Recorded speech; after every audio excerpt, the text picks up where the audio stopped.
morning. It is Monday, June the 6th, and I'm in the Suburban and I'm heading down to New Bern, North Carolina to get on the boat.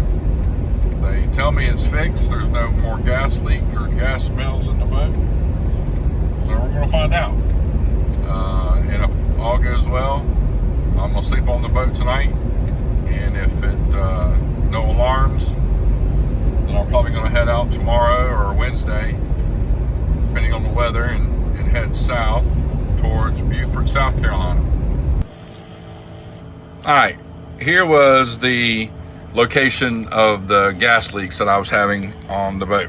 And if you can see carefully, there's staining right here where the gas was coming down, was leaking off the top of the tank and running down the side. The major culprit was this fitting right here. It's got a brass cap in it right now. Probably should be aluminum. Eventually I think that's going to corrode. But anyways, you couldn't get this fitting loose from the tank. Like, it was so cross-threaded in there, jammed in there, nobody could get it out, and they thought they were going to break the tank trying to get that fitting loose. So they just gooped it up real good, trying to seal it off. And then that brass cap, the one that was originally on it, was cross-threaded, and they were able to clean the threads up and put this cap on it just to stop that from leaking. Over here, these two fittings, this one here is the one that goes to the engines. That's the main pickup for the gas line, goes to the engine. And this is the one that they took, that the Pocket Yachts in up in Annapolis took this fitting off the top of the tank, put a piece of tape on it, and left for the day, and didn't bother to tell me about it. And about 8 o'clock or so, the gas alarm's going off inside the boat, wakes me up. The whole boat's full of gas fumes. So this is where that whole fiasco came from. And it comes around here and goes to the fuel filter water separator. Now, this fitting, so these fittings here were stripped from the factory, and were leaking as well. So they were able to replace these fittings and get these out and get those replaced. They were not able to pull that one because they were afraid they're going to break the tank. Now, here's a gripe that I have with the engineering from Ranger Tug from Fluid Motion. This blue stuff this blue thing is a water line. There's a red one behind it. That's hot water. Blue's cold water. There's also a bunch of wires in here. None of these wires are in wire loom. Now, the stuff that you can see when you open the door, that's all in wire loom. But the stuff that you can't see, now they're just too cheap to put, protect them. So they're just flopping around down here. The problem here is this water line is sitting on top of this. This is the vent for the gas tank. All right. It has screws holding it down. Well, the water line is sitting on top of one of the screws, so it's already got scratches in it. So eventually it's going to wear through and that water line's going to leak. And or one of those electrical wires that's down there, not protected in any kind of wire loom, is probably going to rub somewhere and, either short out or catch fire or whatever, which is great to have an electrical fire right on top of a 150-gallon gas tank. Yeah, that makes a lot of sense. Why they wouldn't protect this stuff a little bit better. So if you have a Ranger Tug R27, you need to go down here. You need to find something, some kind of padding or something that you can put under here. I just used what I had at the house, which was water pipe insulation. Comes in like a 5-foot stick. And just put it around under these pipes, just to give a little bit of a barrier. And it was tight getting it in there, because these water lines are strung so tight in here. Which, I guess if you build a bunch of boats and you need to save an inch of pipe here and an inch of pipe there, you're probably saving money, but at what cost? I mean, this is just ridiculous. All these wires running through here, rubbing up against hard surfaces and no wire loom around it. I mean, this is just stuff that I think Fluid Motion can do better. And Fluid Motion builds Ranger tugs, they build cutwaters, and they build Solera boats. They just need to do better. So do better. Good morning. Well, first night back on the boat was a success. Happy to report that the gas alarm did not go off. No gas smell in the boat. I have not gone to any marinas and gassed the boat up yet, so that'll probably happen maybe today or tomorrow. I will go gas it up and see if the gas fumes return or smell returns. So we'll see. So far, day one or night one on the boat, success. Let's hope this continues and I can head south and enjoy the boat. All right, stay tuned for what's next. Good morning. Yep, back on the go. I'm on the Neuse River right now, and it is almost flat out here. It's absolutely unbelievable conditions. It is so nice, so smooth. Running about 27 knots at 4,800 RPM, burning 1.6 miles to the gallon. Sun's starting to peek out. This is so great. And look, there's not Lugnut's wake.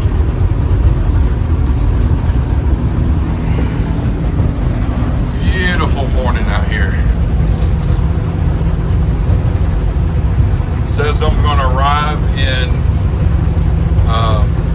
Beaufort, North Carolina at about 11 o'clock. So like, here's the map. Here's where I am. I'm following this line down to here, which this is the Outer Banks. Fort Macon's right out here. For those of you who've been to Fort Macon. If you haven't, that's a cool place to go if you like history. But anyways, on the water, head to Town Creek Marina. Gonna gas the boat up and spend the night. That way I can have a full tank of fuel after a fill up and spend the night on the boat to see if those gas alarms go off or if I smell gas in the boat. And if not, then problem is solved and I'm going to continue south towards Beaufort, South Carolina, to the Waterfest. See what happens.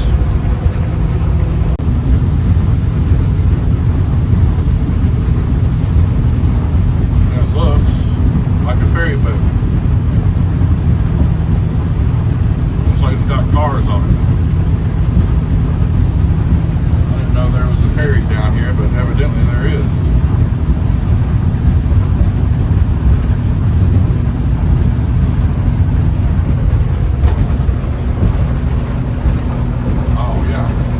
Right there. We're gonna make it in front of him with plenty of time.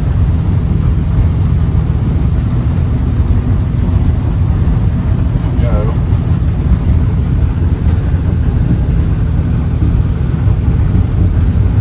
Yep, that's a car ferry. How cool is that? There it goes, right over there. Huh. Wow, it's like glass out here. This is incredible. I've been across here and it's been pretty gnarly, but this morning is absolutely gorgeous. This is great.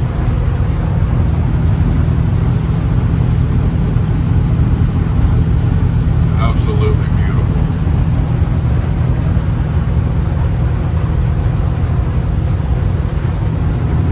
Pretty neat here how the chart plotter works. So the magenta line is where I'm going, but the black line is the direction the boat's facing.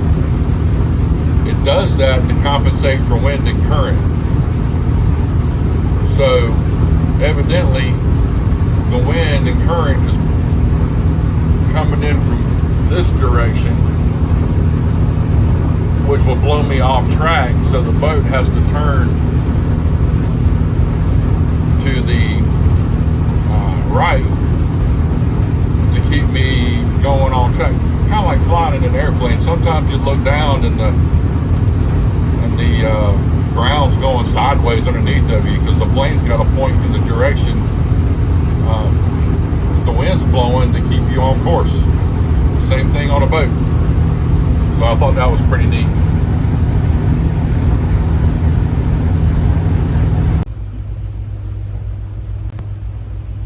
I guess he did make it.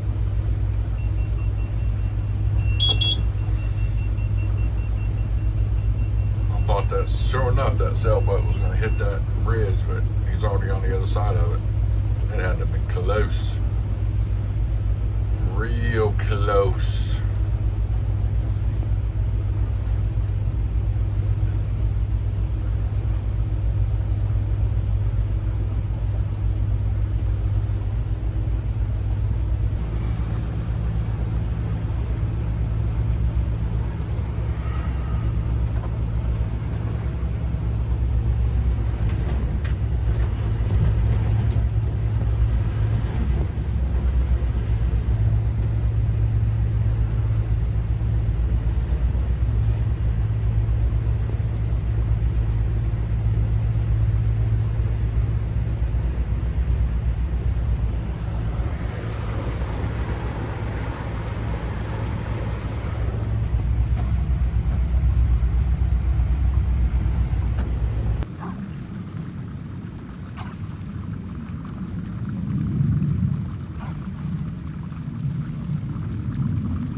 Bunch of dolphins out here this morning. You know, big boat coming up behind me. There's dolphins there.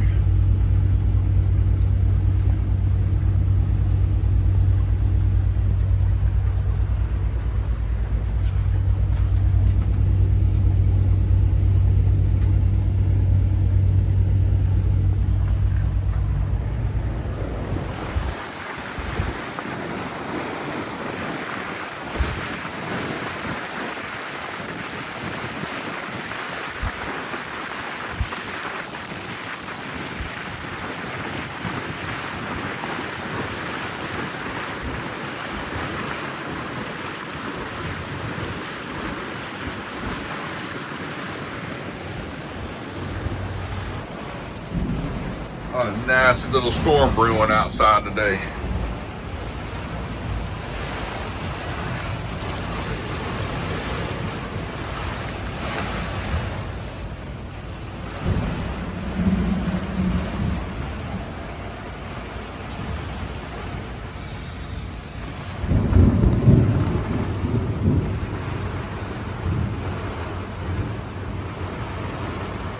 Thundering all around.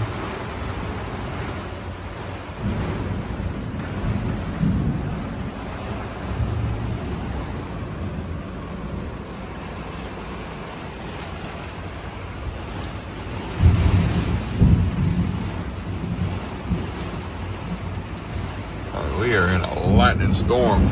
There's some big sport fishes in this marina. Ooh, look at that wind. Holy crap.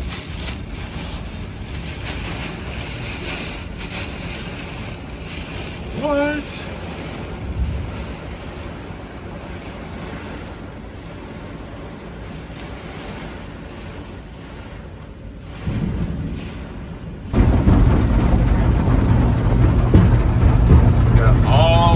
Wide open water, but you can't use it because it's only about 1 foot to 2 feet deep. So you get really messed up out here thinking you can just shoot off across that way, because you can't. Because if you look at the map, 2 feet, 1 feet, 1 feet. Yeah, that's why you got to stay in the channel. Make sure you follow your channel markers. If not, you're going to run aground. Real quick, fast, in a hurry like. All right, we're on the inner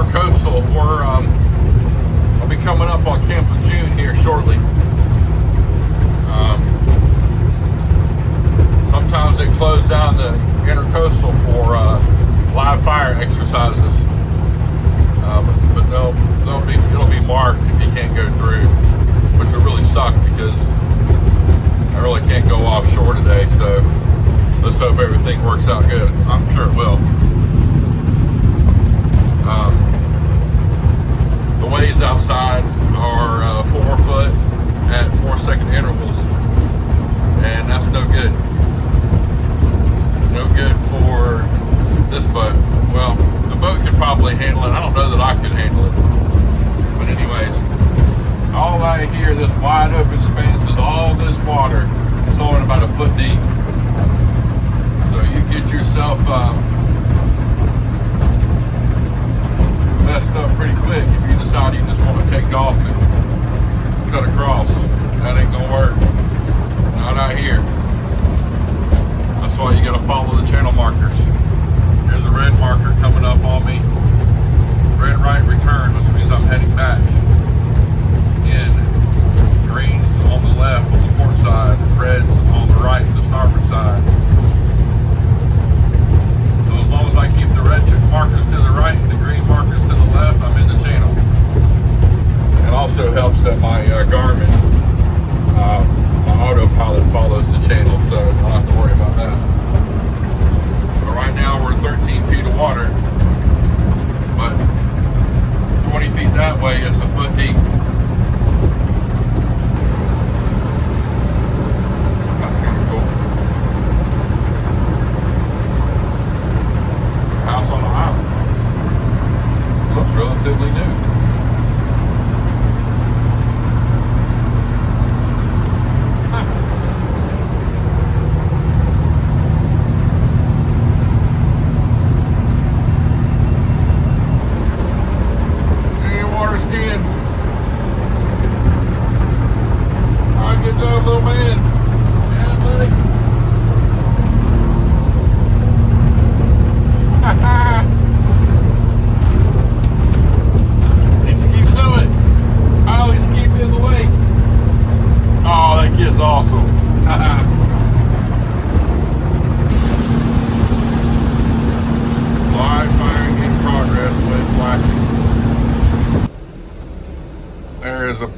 Palm tree in the middle of an island.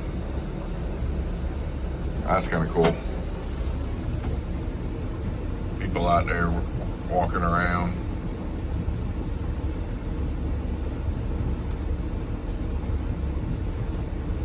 Interesting. That boat's called Risk Taker. I don't know if I'd take any risks with a boat that big. That don't seem like a good idea to me. There are some big boats over here in this town. Good Lord.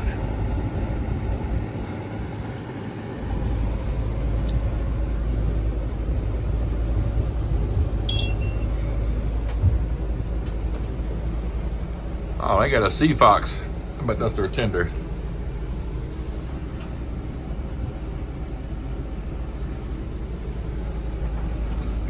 Cool. We're going to be in the no wake for a while. I'm going through this town. But, oh well. This place has grown a lot since I was here last. I mean, there are some big boats out here. Money, money, money.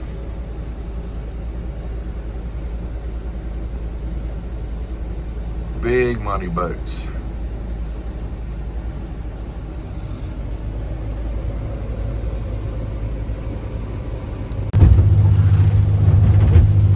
Alright, so I am offshore. About a mile out or so, maybe, just following the coast.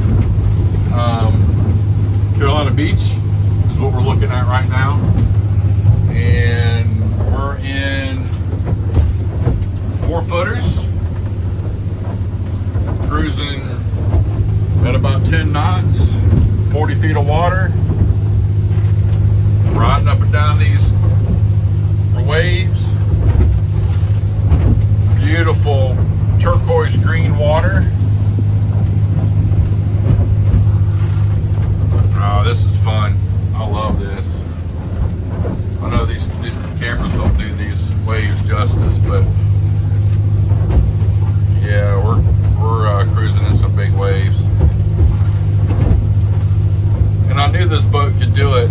I just wanted to see how it handles. Like, here's a big one coming up. It's gonna go up and then yeah, here we go. Like riding a roller coaster, getting the windshield wet. Yeah, every once in a while there's some big ones. There's 4-footers and maybe there's some 5s mixed in with it. But yeah, I'm having a blast out here. Absolute blast. Running 10 knots. About a mile offshore. We got the pink line to go to get back inside. So it looks like 2 o'clock. I will be at the next marina, which is Morning Star in Southport. So, yeah, having fun out here in the wide open ocean. I swam in this ocean when I was a kid. Lots of times. Wrightsville Beach, Carolina Beach, Surfside Beach, Curie Beach. Curie Beach is a great place. You used to be able to go four-wheeling and camping on the beach. I don't know if you can do that anymore or not. It's been a while since I've checked into it. But Southport's a pretty neat little town too. Yeah, and you barely see it in front of me. Is where we're heading back into Carolina Beach. But yeah, we got some big waves we're rolling through.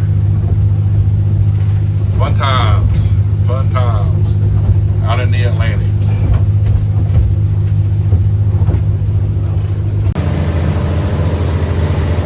Alright, we are outside the boat.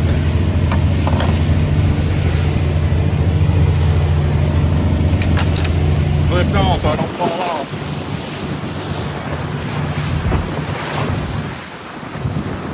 Woo, that's all water.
Out here in the water, think, man, that must be cool to be out there and being on a boat out in the ocean. And here I am, maybe on the beach somewhere as a kid, looking out, seeing my little boat, thinking, oh, that'd be cool to be out there on the water. I don't know, kind of the random things I think about when I'm out here. You know, especially when you're alone. Tend to talk to yourself. But what I found out that when I talk to myself, I'm always right. So I don't mind that. I like talking to myself because, you know, whatever I say is always right. So yeah, can't argue with that. Then I'd be arguing with myself, and that ain't right. So yeah. Anyways, woo, that was a big wave. Yeah, we're getting close to coming onto this cut up here. turn. Right now I'm taking the waves almost head on. It's going to be rollers to the side, so I'll be kind of rolling back and forth. So let's see how that goes. Stay tuned. All right, I'm making the turn. I don't know if I can get in here or not.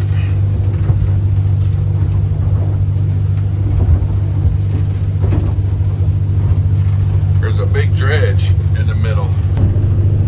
I'm not sure if I'm gonna be able to get in there.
ICW heading south. Just left Southport, and I'm heading towards Pawleys Island, which is right before Georgetown, South Carolina. So I'll be going through Myrtle Beach today, North Myrtle, South Myrtle, all the way down until I get to Pawleys Island, where I'll stay tonight. And it's about 85 miles. It says I'll get there around 12:30ish probably. Yeah, it's a beautiful morning out here. Still hot and humid, but you know, the boat's closed up, the air conditioner's running. I'm comfortable. So, yeah. Let's go to Pawleys Island.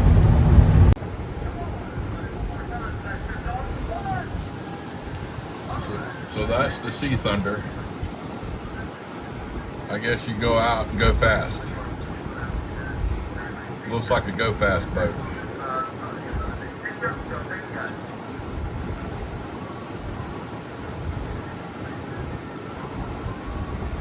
Freedom is not free.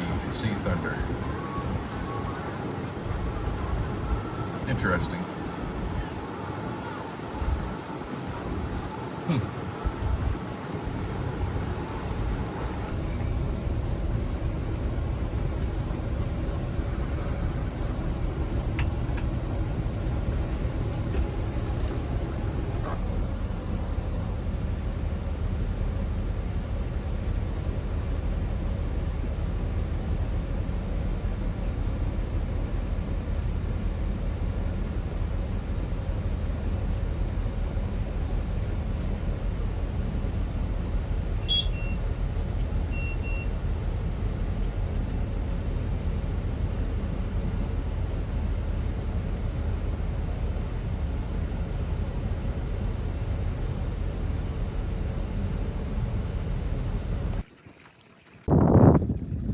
I get up this morning and see this chunk of grass, and I thought, that's kind of wild. It's like an island in the middle of the water, but nope. It's floating by. Yep.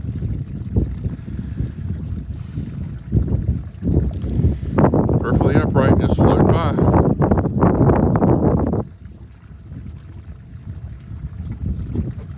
Good grief.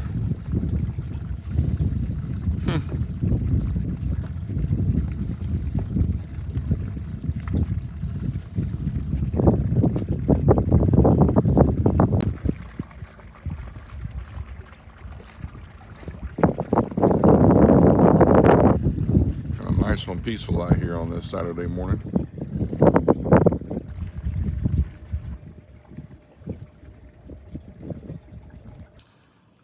There's a fish sitting up here on the dock. I have no idea how it got there. It's an Atlantic sturgeon. That fish is 3 feet long. Wow. That's wild. Coast Guard boats. Out doing Coast Guard things.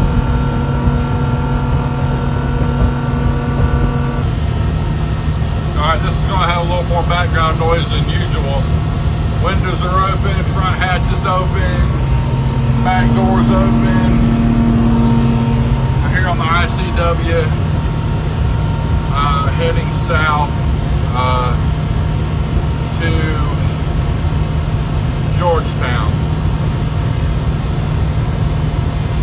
And then on my way to St. John's Marina in Charleston. So, nice day out here, beautiful, calm.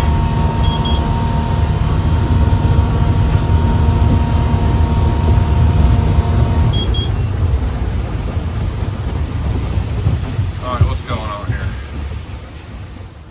Oh, yeah, this is what they told me about, to be careful when coming in here. I wonder what was going on. My boat was turning and my chart plotter was saying I wasn't supposed to be. So right here, they say Stay on the magenta line. Yep, that was real time, folks. Kept me making a turn at 70 miles an hour. I ended up on the rocks again. I don't want to do that.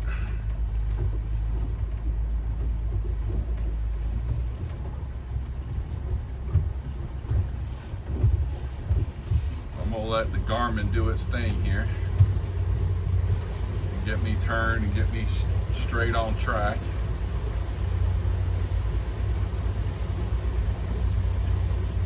Garmin seems to know where to go. When I try to take over and go someplace else, that's when problems happen. So I think from now on, I'm staying on the magenta line unless I see other boats bigger than me going through an area. I just follow their wake. A lot of local boats around here, and they seem to know what's going on, and I don't have a clue. We're making this up as we go. So anyways, I was told by a friend of mine, John Lilly at Boaters Marine, he said, when you go through this cut, he said, stay on the magenta line. Make everybody else go around you, unless they're bigger than me. And then we got to figure it out. Anyways, here we go.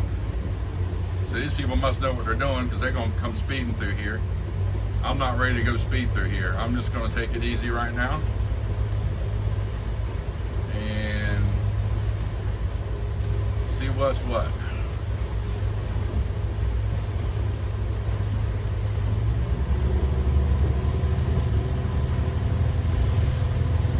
Or follow another boat.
All right, I made it to Charleston, and I kept having a burning smell, only when the engine was running, not any other time.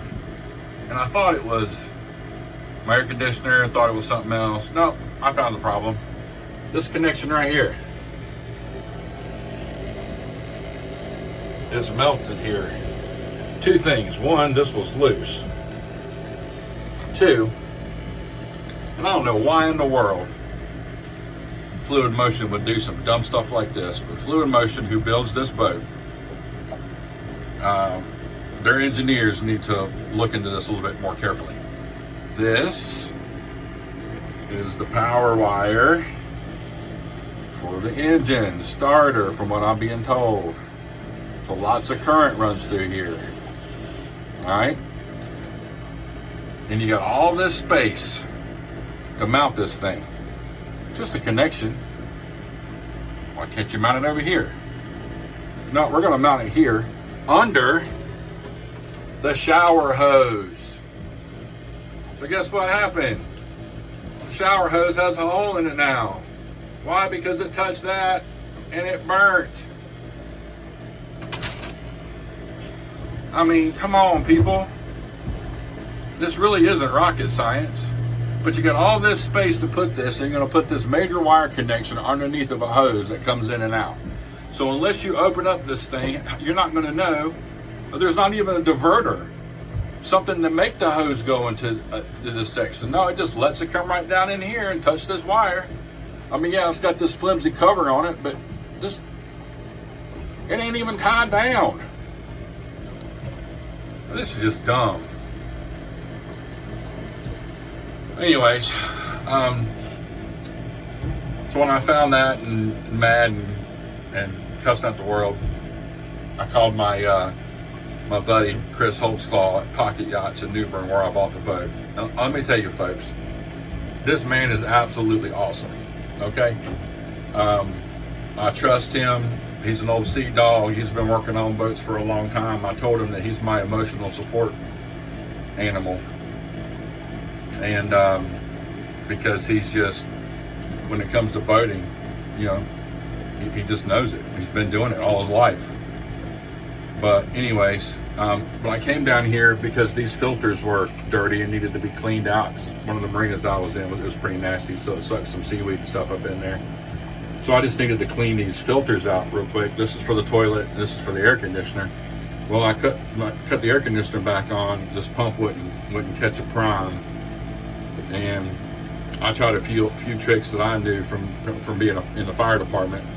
Sometimes you can close this valve and then open it really slowly and allow it to catch a prime. Nope, that's not how it works. With these pumps, you unloosen this hose on top. This is the discharge, and you just burp it. Once you just open it, and it was airlocked, and just a little bit of air came out, and I left it off. The pump cycled up, started pumping, tightened the hose clamps back up, and we were good to go. So I appreciate Chris for telling me about that trick, because I didn't know. And those of you who don't know, now you do know. Anyways, I'm here getting waked out. I'm on the outside of this dock. I'm staying here for 2 days, and it's going to be fun. I'm just going to get beat up. That's just all there is to it. I might can find a better place. I am going to find out, because I'm leaving here Monday. I'm just taking it easy for a couple days. There's some things here I need to look at on this boat still that are just kind of dumb. Like we have another positive and negative cable coming up here, and this is coming up here, and look, I mean, I know it's rubber shielded, but look, there's a screw sticking up right into the rubber shielding. So how long before it actually pokes a hole in there? I mean, anyways, I'm gonna stop before I really get mad and say a bunch of bad words. Anyways, folks, yeah. Air conditioner's working. Strainers were cleaned. I did get a water flow alarm, a water into fuel alarm. And he told me how to fix that. So we'll work on that maybe tomorrow. But for now, I think I'm sweating. I'm gonna go in, take a shower, chill out for the rest of the day. And they have a courtesy car here, so I'm gonna go into town tomorrow and do some grocery shopping. So you can go ahead and get the boat provisioned up for the next week. Anyways, that's it for today from Lugnut, or not Lugnut. Peace out.